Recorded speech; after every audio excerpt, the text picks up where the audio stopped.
Just about every weekend, the Sumner Tunnel is closed. So you're taking this route here, which it gets you the same location, but a little longer. So just to see how well the traffic is doing. And I don't know if you guys notice, when you go into the tunnel on your left-hand side, you're gonna notice they put some barriers up. They've been there for a little while, but that's to keep people from cutting over prematurely. So you'll see them in about another quarter of a mile as we get down there. That's basically to keep people from cutting over. Before they had trucks. For months they had trucks doing it. Now they decided to save money and just put the barriers up. So once we get down there, everybody's going to try to merge into the first lane. So everybody's going to fight for that first left lane.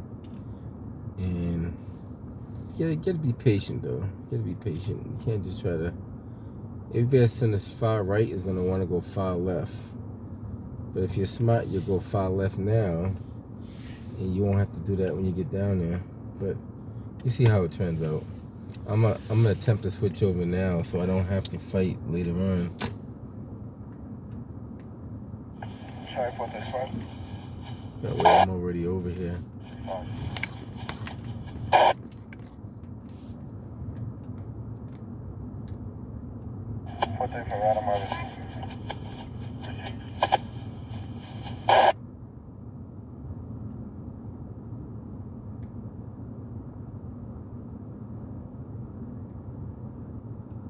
I don't know if they count how many cars come through here, but quite a large number of cars come through here on a regular basis.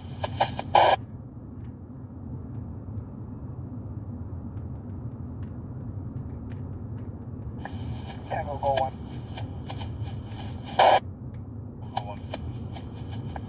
Yes, sir. Good afternoon. 19 Tango, Blue, and Glenway, please.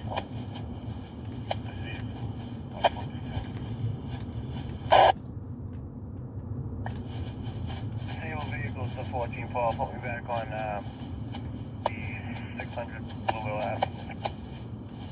You can see all those cars down there. Yeah, you probably can. If you could, I guess you could see it. Well, once the car turns, you see it better.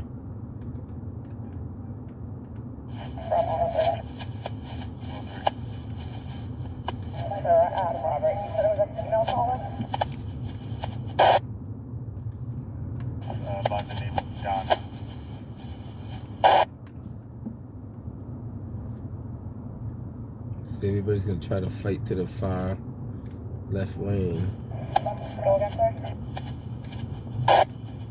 You also have traffic that's merging on the right that's gonna still try to fight for the far left lane too. So everybody's gonna try to be in the lane. The lane that I'm in now is probably the better lane to be in because you're gonna switch over one more time anyway. So this lane is probably the better lane to be in.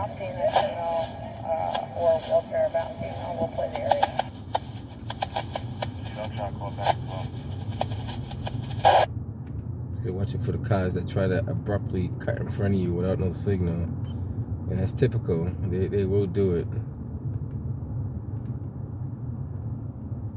Got a Boston police cruiser right there. That's D4. Probably doing a special assignment.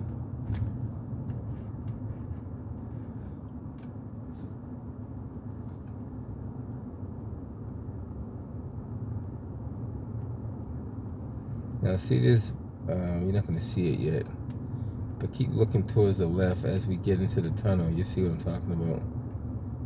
Those barriers are kind of new too. See the ones with the flashing lights on it? If I pan over this way, right, somewhere in there, those flashing lights, those are new too. Those weren't always there. So you see a couple of new additions to this tunnel here. Now, look to your left now. 3 for the heads up for the Bravo units. Vehicle just took off from the Delta 431 from Cass at heading towards Southampton. It's going to be a white Durango. All those flashing arrows. But I guess the operator's at Carl's car who had warrant. Cass towards Southampton.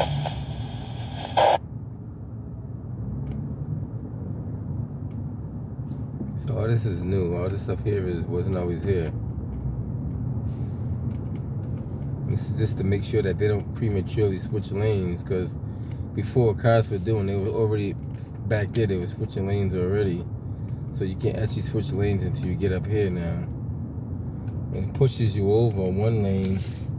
I can switch now, as long as that car doesn't try to.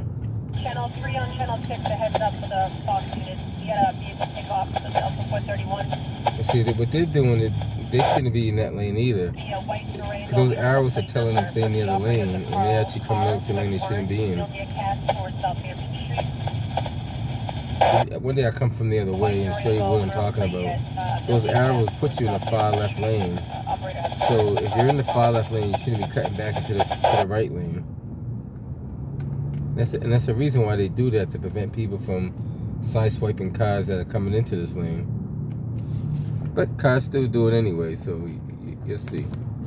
So whenever you make that merge, always look on your left, because there's going to be someone that's going to try to cut you off. Like this Tesla, right? I think it's a Tesla right in front of me. He wasn't supposed to be in this lane. He's supposed to be in the far left lane. It's a Tesla. So this Tesla that's right in front of me definitely should have been over that way. Maybe they got to put a barrier, a block at the end of that barrier, so they hit something. Maybe that will prevent them from doing it too. Because right now, it's just those arrows that kind of stick out, and they can kind of go around those arrows. Now this far right lane right here, that ends. So you can go in that lane, but you're gonna find yourself switching back over. So see how those cars are passing on the right? They're gonna end up back into this lane anyway. So you might as well stay in the lane that you're already in.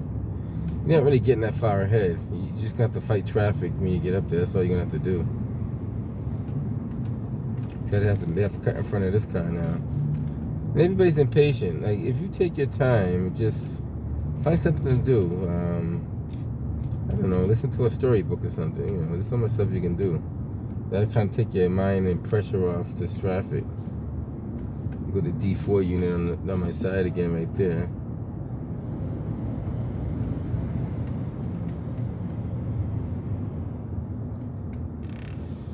You're supposed to use a directional. He's not using a directional, but I let him in. You're supposed to use a directional when you're trying to cut in like that. Notice that he's not using a directional. If you're merging someone else's lane, you should have your directional on at all times. That indicates that you were cutting in front of that person. That's what those directionals are for, by the way. You don't use them after you cut in front. You use them before you cut in front. It's like an alert saying, this is what I'm going to do. This is what I plan on doing. And then you execute it after you. You know, I heard you're supposed to signal 100 feet before you do the merge. I don't know if that's true or not. Some people say 50 feet. It could vary, but you at least give them some notice. Just don't do it right away.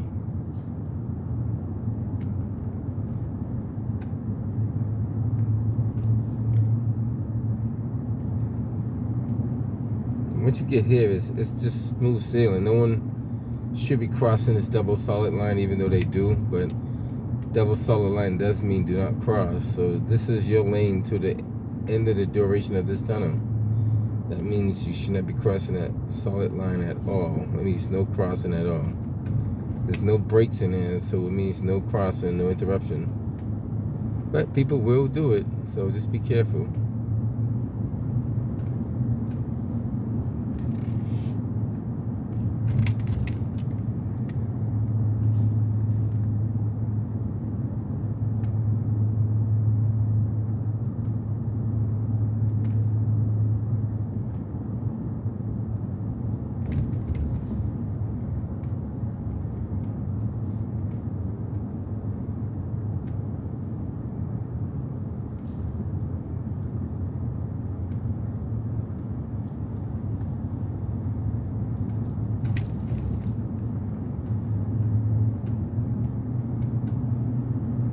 Every so often I do a video riding through this tunnel here. I think I've done maybe 3 or 4 of them. This is the first one I've done since they put that new barricade up, or that barrier with those arrows on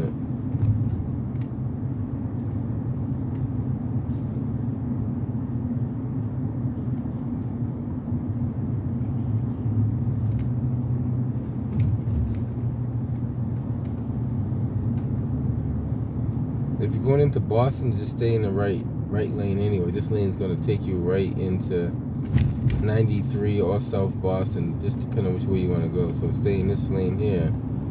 Take the first right out of the tunnel, and you got a couple of options.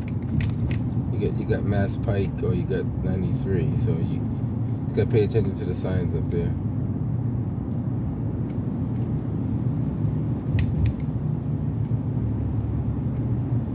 Could be confusing for the first time, so that's why it's just best to pay attention to what you're doing. See what that sign says? South Boston to the right. So it also says 90 too, but both of them are to the right.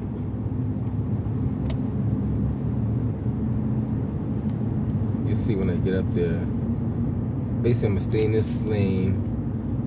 Put my directional on that I indicate that I'm gonna be switching out of this lane. Well, technically I'm still being in the lane, but it's making this turn. It does say only on it too. I don't know if you guys see it. This is the only lane that you should be exiting out of. So if this lane is only an exit lane, that's how the double solid lines keep you. Now what I'm gonna do, once I get past the double solid line, I'm gonna switch into the left hand side because I want to be left. Give me a second, I'm gonna switch over left now because I want to be in this lane. Go to 93. If I stay to the right, I'm going to South Boston, which you still be like in, you know, Summer Street area, Congress Street area, that area. But staying to the left, let that cruiser go because it's going to turn into one lane up here. So let him do his thing. It kind of turns into one lane.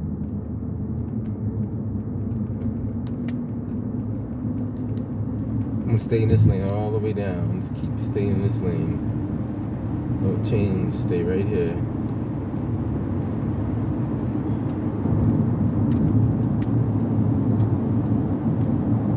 And I always want to warn people with this little hairpin turn down here.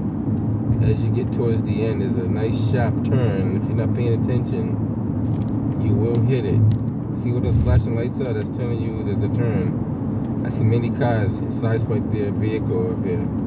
So you see it says slow, 20 miles an hour. So the turn's coming up right here. You just gotta break it down. You could do it at 40. You definitely could do it at 30. Anything greater than 40, you can still do it, but you're pushing it. Especially if the grounds are wet. The cruiser just jumped in front. That's why I stay in this lane, because I want to be in this lane all the way through. I don't want to have to switch in and out of the lanes.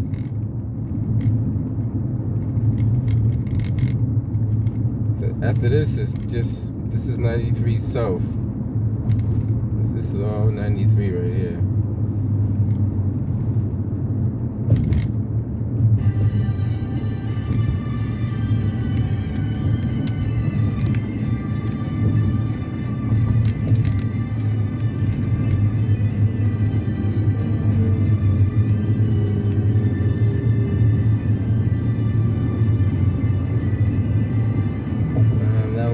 The same thing that cruiser's doing.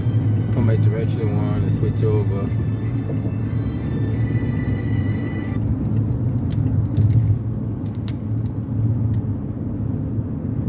Switch over one more time. Stay in this lane. You lined up for the Mass Ave exit. Some people switch over one more time, but you don't really have to.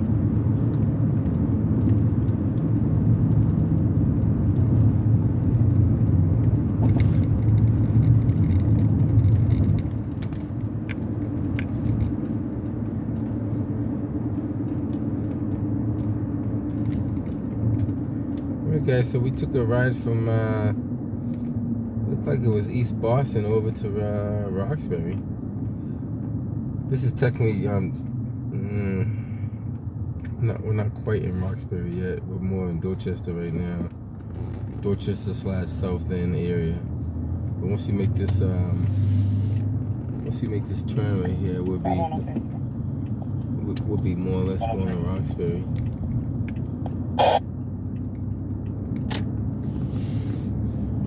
contact with that female. You can give it a 14 call. Hey, I mean, while I have you guys demented, checking a panic alarm, which came in at 286 Blue at Fox Mobile. It's from the register. Okay, that looks like that's about it. Yeah, no problem. We got it. One day I do a ride through the city. I'm not gonna do that today though, but one day I do a quick ride through the city of Boston. I'll probably pick a couple of streets to go up and down. We'll see how that works out. But not today's not the day for that. Now the other thing I should point out too, and if you can do that, so get in this lane here, because that right hand lane that these cars are in is kind of tricky. Both of these lanes are tricky because you're trying to stay. If you're going straight down Manita Cass, you want to stay in the middle lane, but the left lane kind of merges to the left, and then you could get bottlenecked up. The right lane technically supposed to be a right-hand turn only lane, which kind of shifts you over a little bit, which is kind of, yeah, I don't know. They do it kind of weird, but you probably see that too when you go through the light. So they're changing a lot of traffic patterns, and then drivers are not used to it, and trying to adjust to it all over again, which is kind of tough.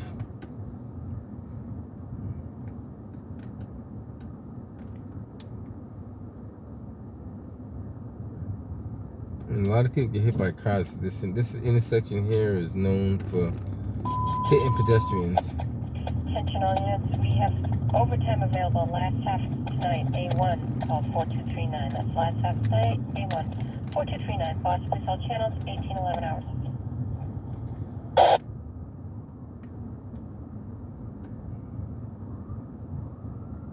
Sometimes this lane here could get hung up because all the cars are trying to go left.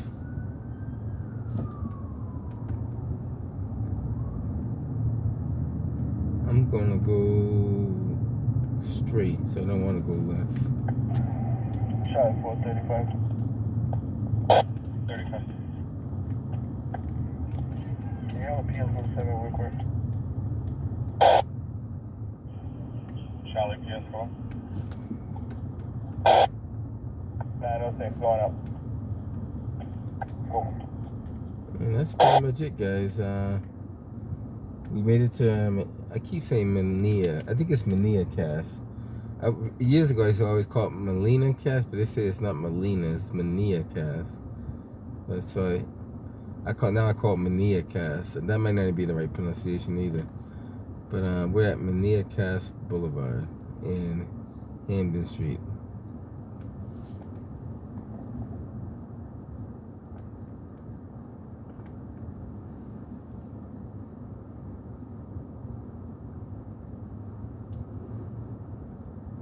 Alright guys, we'll catch you in the next one.